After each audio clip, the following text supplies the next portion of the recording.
Ce journal vous est présenté par Fonds des promotions de l'industrie. Votre partenaire privilégié pour la réussite de vos projets.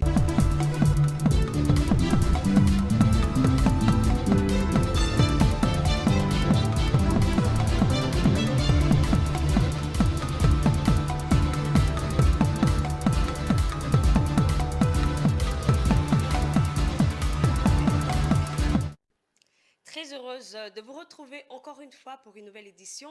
Madame, Monsieur, bienvenue dans cette livraison d'informations au sommaire. La haute cour militaire a renvoyé au 20 mars le procès de 5 officiers supérieurs de l'armée et de la police ouvert ce jeudi 13 mars en son siège à Kinshasa. Les lancements ce jeudi de l'opération d'évacuation des véhicules mal garés par la police, une initiative mise en place par le commissaire divisionnaire adjoint Blaise Kilimbalimba. Le pourquoi, vous le saurez dans ce journal. Et à l'international, 6 millions d'Africains n'ont pas encore accès à l'électricité et ils utilisent des systèmes de cuisson rudimentaires, lequel vous le saurez dans ce journal.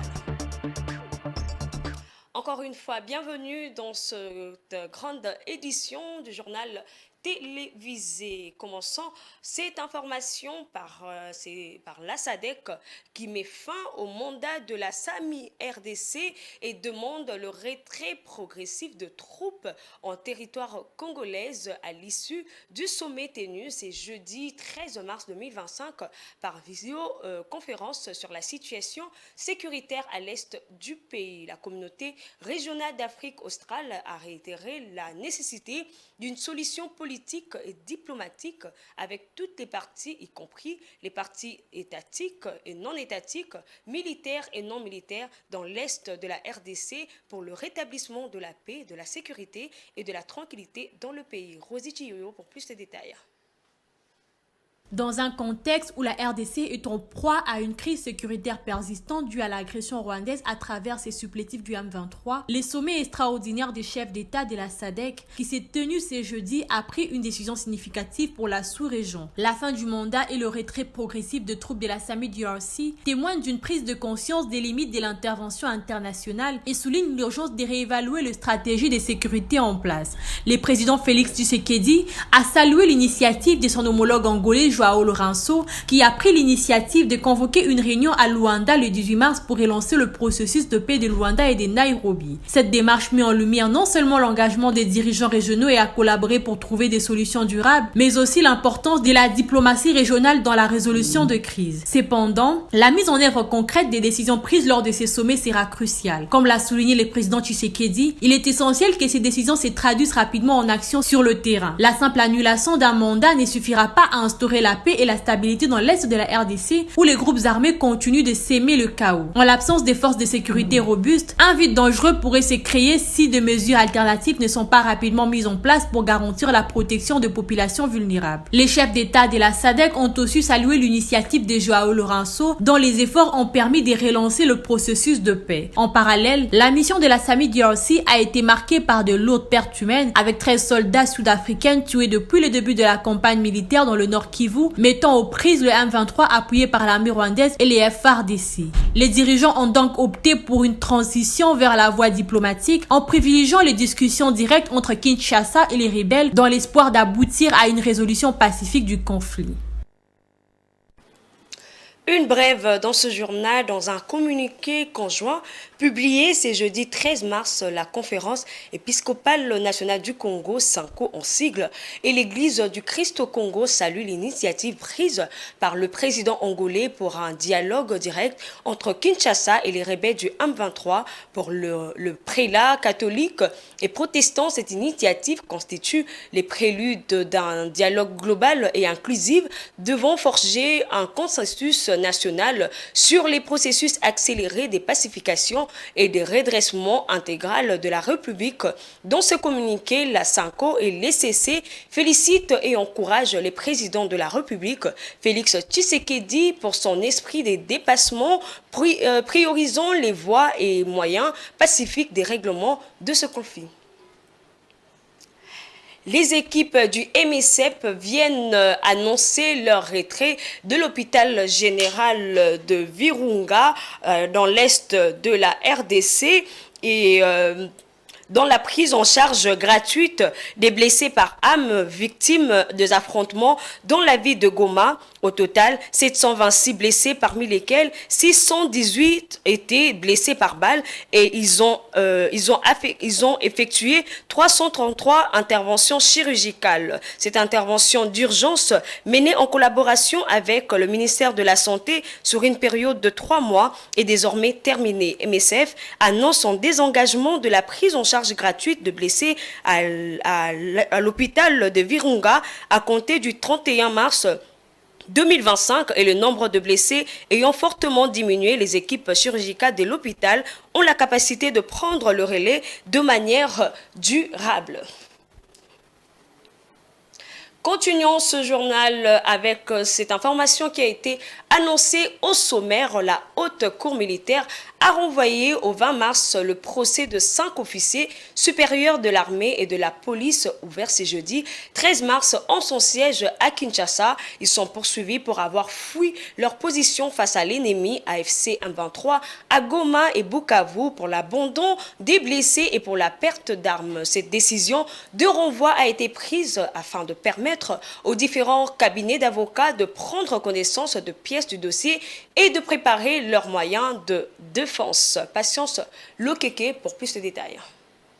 Pour cette première audience, il était question pour la haute cour militaire de procéder à l'identification de ces 5 prévenus, mais aussi de leur lire les différentes préventions mises à leur charge. Ils sont poursuivis pour la fuite de leur position devant l'ennemi AFC M23 à Goma et Bukavu, l'abandon de blessés, la perte des armes, de munitions et du matériel militaire, ainsi que pour l'incitation de militaires à commettre des actes contraires à la discipline et à la violation des consignes. Parmi ces différents officiers supérieurs, on compte notamment 2 policiers, dont le vice-gouverneur du Nord Kivu et les commissaires provinciaux de la police, ainsi que 3 hauts gradés des FARDC, dont les commandants de la région militaire et ses 2 adjoints. Les provinces du Nord et Sud Kivu, dans l'est de la RDC, font face à une occupation illégale de certaines villes et territoires par le mouvement rebelle AFC M23, soutenu par l'armée rwandaise.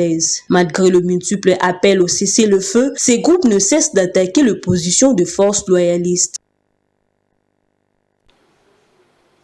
Encore une brève dans ce journal, les coordonnateurs nationaux de l'initiative pour la transparence dans les industries extractives en République démocratique du Congo, ITIE RDC, Jean-Jacques Kayembe, représente le pays francophone d'Afrique centrale à la 62e réunion du conseil d'administration de l'ITIE qui se tient du 12 au 14 mars à Arusha en Tanzanie, pays qui considère comme la RDC le processus ITIE comme un outil de transparence qu'il va devoir utiliser pour accroître ses revenus provenant du secteur extractif.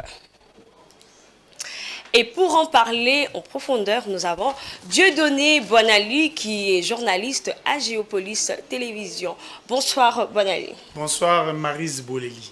Voilà, la question est de savoir que gagne la RDC depuis qu'elle est devenue membre de l'ITIE.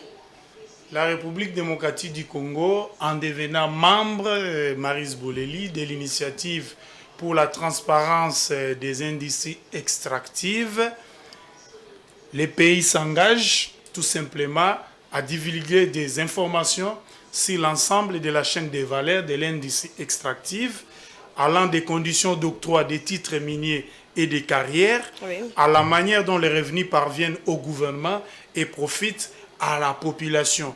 Voilà ce que gagne la RDC au-delà de l'image des marques, de la promotion de son image positive à l'échelle internationale. Et à qui appartient l'industrie ITIE?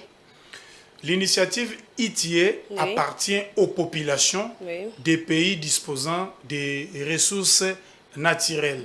À travers cet outil, ils ont devant eux un moyen de contrôle et de toute la chaîne de production, oui, allant des études pour arriver à l'exploitation à la production, au partage des bénéfices et aux retombées économiques pour tous les acteurs de l'industrie minière, que sont l'État congolais, les entreprises minières, les entreprises pétrolières et gazières, et sans oublier la société civile.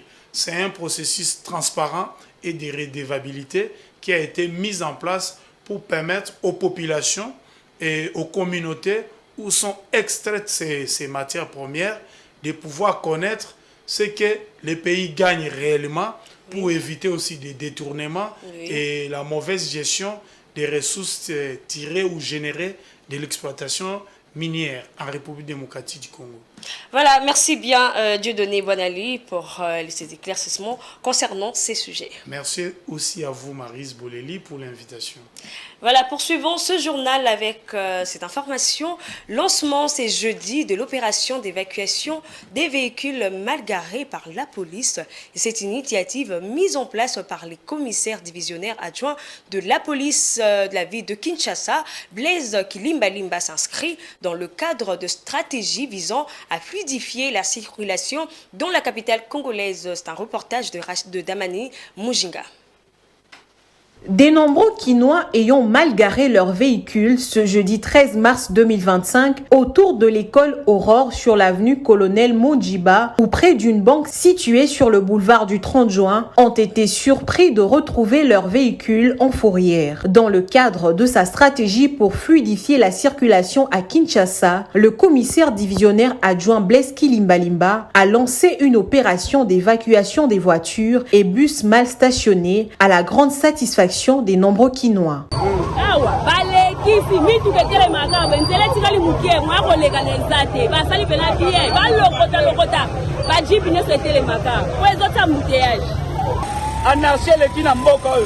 N'importe qui a ça, n'importe quoi, c'est pas bien. Les mauvais stationnements sont l'une des causes principales des embouteillages, comme le déplorent les usagers de la route.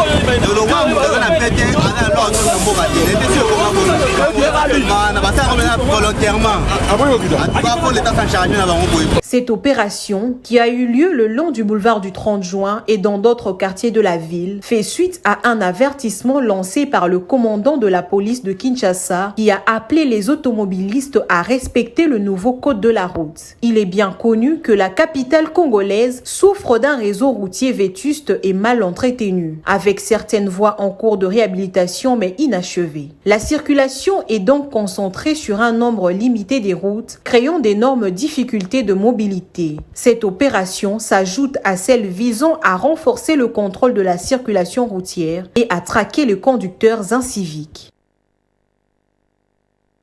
Parlons sport dans ce journal. Le Daring Club Motema Pembe traverse une crise interne tant sur le plan sportif que sur le plan administratif. Dans une correspondance publiée ce jeudi 13 mars, le président du conseil d'administration du club vert et blanc, Jonas Mukamba, ne participera plus aux réunions du conseil d'administration. Le pourquoi, vous le saurez dans ces détails avec Blaise Kouzola. La tempête continue de secouer la maison vert et blanc. Une nouvelle fois, le Daring Club Motema Pembe fait face à des tensions internes, cette fois-ci au sein de son conseil d'administration. Lors d'une réunion tenue ce mardi 11 mars à l'hôtel Rotana de Gombe à Kinshasa, Jonas Mukamba Kadiata, président du conseil et figure emblématique du club, a quitté la salle avec fracas, exprimant son mécontentement face au maintien de Paul Kassembele à la tête du comité. Jonas Mukamba a souhaité profiter de cette rencontre pour acter un changement radical à la direction du club. En estimant que Kassembele n'a plus la carrière nécessaire pour mener l'équipe, il aurait proposé la mise en place d'un comité de crise chargé de gérer le club jusqu'à la fin de la saison. Cependant, cette initiative se heurtait à une opposition ferme, provoquant des tensions parmi les membres du conseil. L'échange s'est envenimé au point que Mukamba, excédé, a préféré quitter la réunion. Dans une correspondance publiée ce jeudi 13 mars 2025, celui qu'on appelle Papa Mukamba a annoncé qu'il ne va plus participer aux réunions du conseil d'administration à dater de ce jour. Cette agitation en coulisses intervient alors que le Daring Club Motema Pembe traverse une période compliquée sur le terrain. Le club quinois peine à redresser la barre en championnat avec un bilan peu reluisant. Une seule victoire en 4 matchs et 3 défaites. Une dynamique inquiétante alors que l'équipe vise une place en play-off de la Ligue 1. Les slogans des Immaculés Daring uni est imbattable semblent bien loin de la réalité actuelle. Face à la crise, il devient urgent pour les dirigeants de trouver des solutions concrètes sous peine de voir le club plonger encore plus profondément dans la tourmente.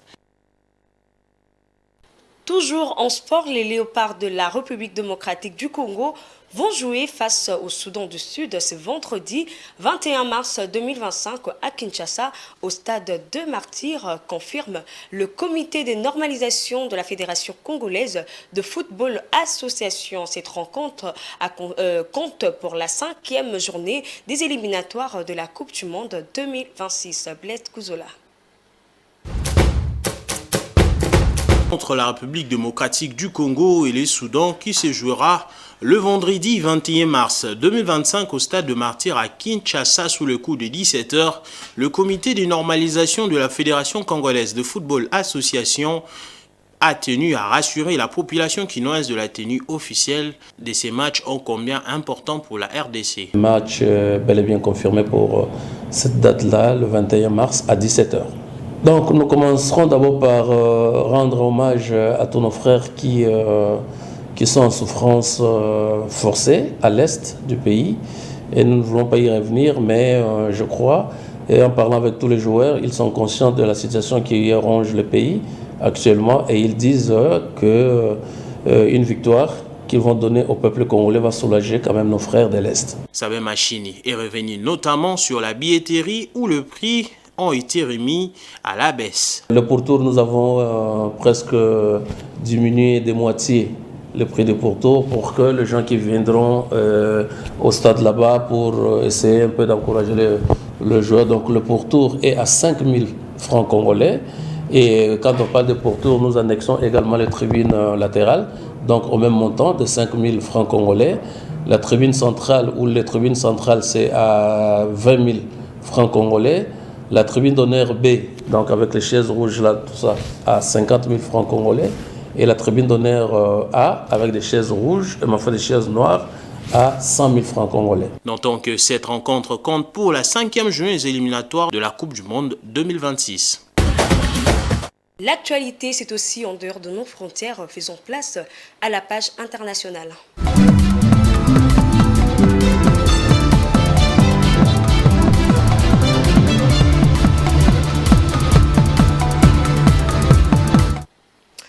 Alors que près de 600 millions d'Africains n'ont pas encore accès à l'électricité et plus d'1 milliard utilisent de systèmes de cuisson rudimentaires, les gaz naturels représentent la clé d'une transition énergétique juste sur le continent. Gigi Nende pour le commentaire.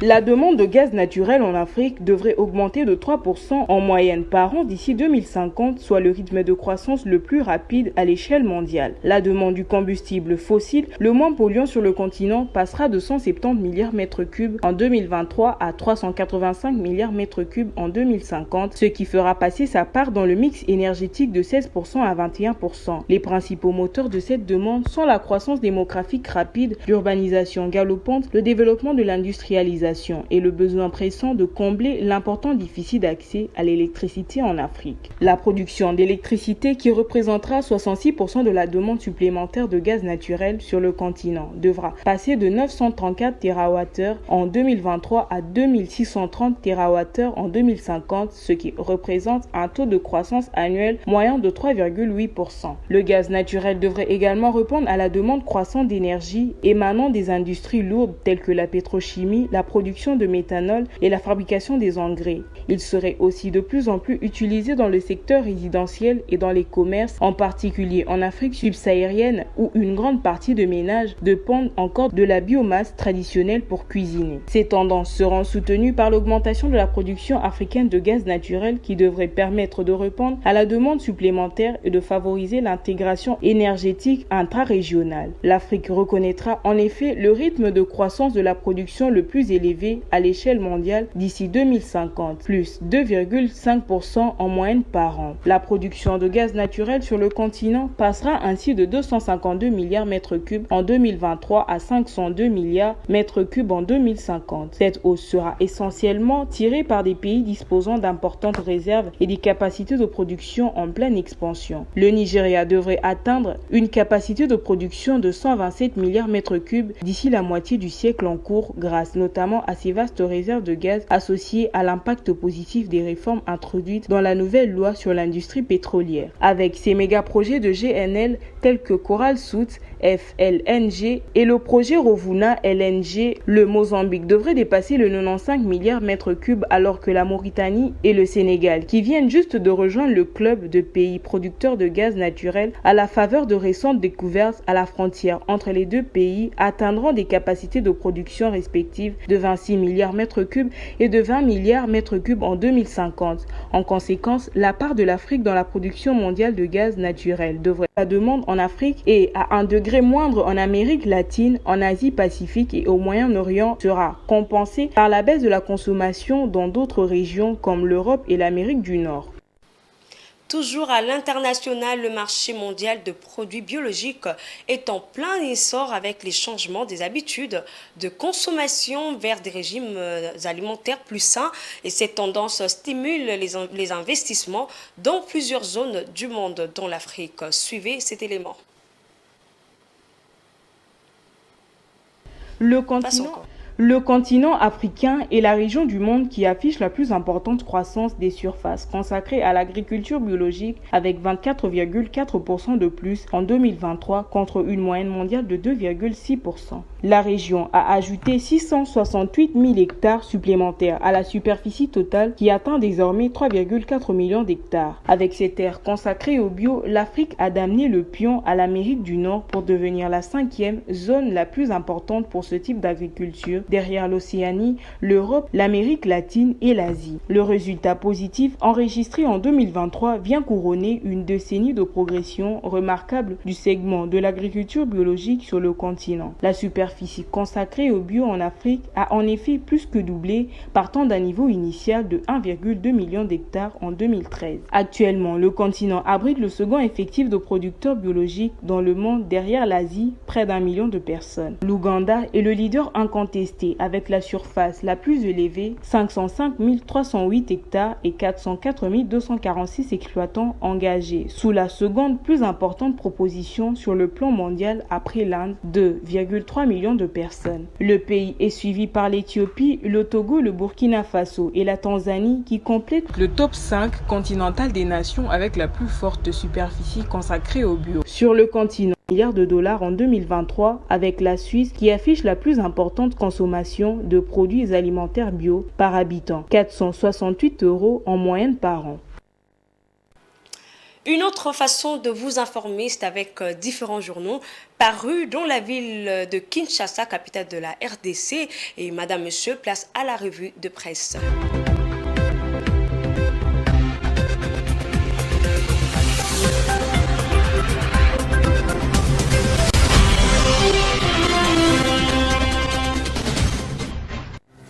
Bonsoir à tous.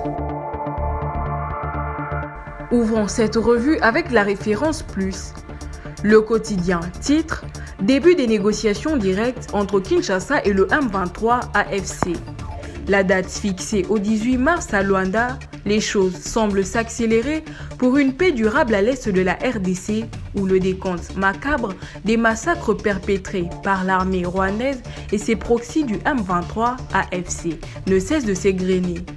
Paré au plus pressé pour y mettre fin, Luanda, la capitale angolaise, se prépare à accueillir le mardi 18 mars des pourparlers directs entre le gouvernement congolais et le groupe rebelle M23 AFC soutenu par le Rwanda. Cette initiative, pilotée par l'Angola, a pour but d'établir un accord de paix durable et de réduire les tensions persistantes dans la région. Sur le même sujet, Forum des As rappelle qu'avant cette visite à Luanda, Félix Tshisekedi avait catégoriquement refusé toute discussion directe avec le M23, qualifié de mouvement terroriste et accusé d'être un pantin du Rwanda. La position officielle de Kinshasa était claire. Toute négociation devait se faire dans le cadre du processus de Nairobi, avec comme préalable le retrait de troupes rwandaises des territoires congolais occupés. Le phare, quant à lui, renrichit.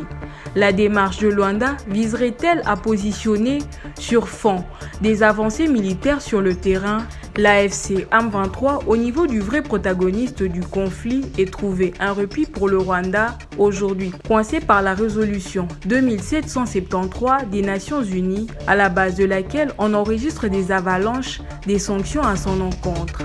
Le tabloïd estime qu'il appartient donc aux autorités congolaises de savoir jouer habilement pour ne pas diluer la résolution 2073 et faire accréditer la thèse selon laquelle il faut laisser la résolution de la crise à l'est du Congo aux Africains, alors que les deux processus auxquels on se réfère sont plus que clairs. Sur un tout autre sujet, la prospérité annonce pour désertion en pleine bataille face à l'ennemi à Goma et Bukavu.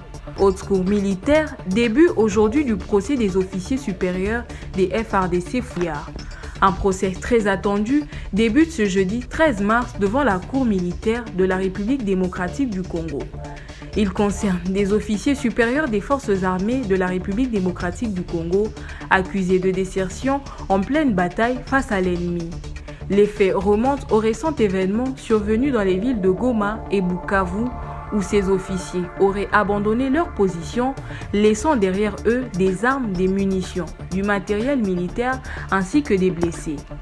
Bouclons cette revue avec Géopolis Hebdo. Le tri hebdomadaire met en manchette « Effort de guerre à l'industrie ». Bertin Moudimbu Tshisekedi et le FPI remettent un chèque de 5 millions de dollars mobilisé au ministre Louis Watoum. Le ministre de l'Industrie et du Développement des petites et moyennes entreprises, Louis Watoum Kabamba, a répondu à l'appel du président de la République, Félix Antoine Tshisekedi Tshilombo, en mobilisant les structures sous sa tutelle pour soutenir l'effort de guerre national. Le 11 mars 2025, le Fonds de promotion de l'industrie, FPI, a ainsi remis un chèque de 5 millions de dollars américains au ministre, destiné à appuyer les forces armées de la République démocratique du Congo et les populations de l'Est du pays durement touchées par la guerre. Fin de cette revue de presse, au revoir.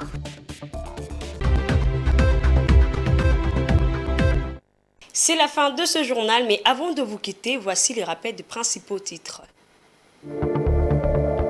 La Haute Cour militaire a renvoyé au 20 mars le procès de 5 officiers supérieurs de l'armée et de la police ouvert ce jeudi 13 mars en son siège à Kinshasa.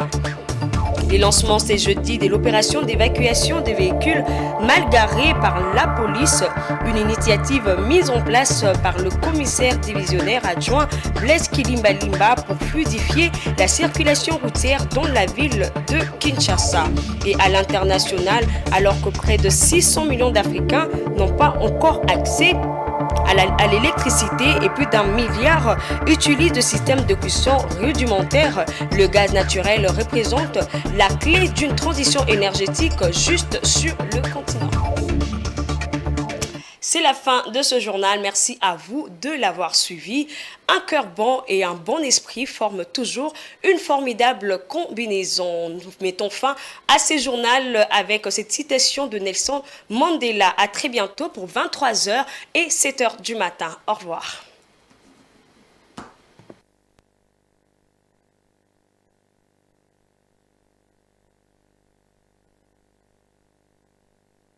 vous a été présenté par Fonds des promotions de l'industrie.